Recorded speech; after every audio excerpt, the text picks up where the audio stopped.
I always want it to be authentic, and I want it to be heartfelt, and I want it to be for me. But then you have to balance that with what is realistic as far as what can I actually do?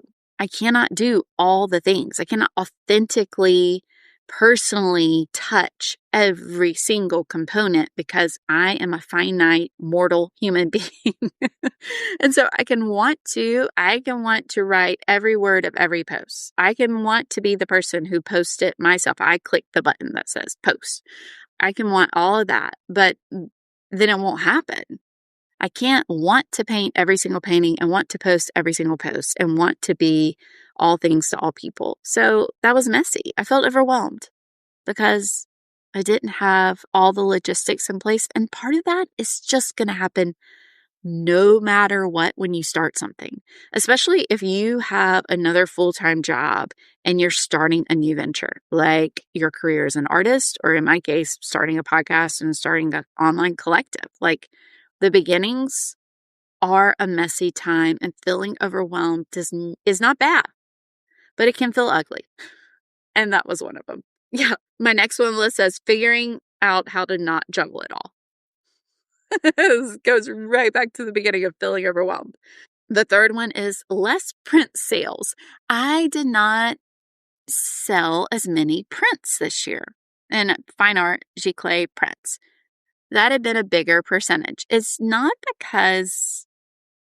like, oh, I think people didn't like my prints this year. I didn't try to sell as many. Honestly, I didn't create as many new options because I did less releases that I thought would make fabulous prints. And I want to lean into, I really do like fine art prints.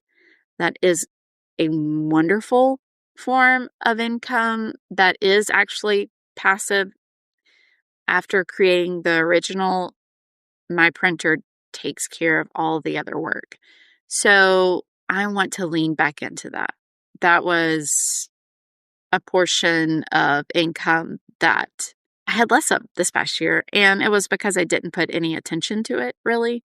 And I want to do that again. Being intentional with making sure I get really good quality photos of the pieces that I create in the next collection that I do, so that I can have prints available of those pieces. The next messy is my growth stalled in my email subscribers and Instagram followers. I think it's more plateaued than stalled. And it's because I have not been driving people to either one. I am grateful for every single person who follows me. I'm just saying that the growth, if we're drawing a little chart, the line would have gone like shot up in 2020, 2021, 2022. And now it's like kind of coasting more. It's slowly growing, but we've got more of a plateau happening. That's probably just normal and natural, but I don't want to neglect growth in who I reach. I want to nurture the people that I reach, but because I do a lot of custom pieces, not everybody wants 5 custom paintings. So once I've created a custom painting for a person,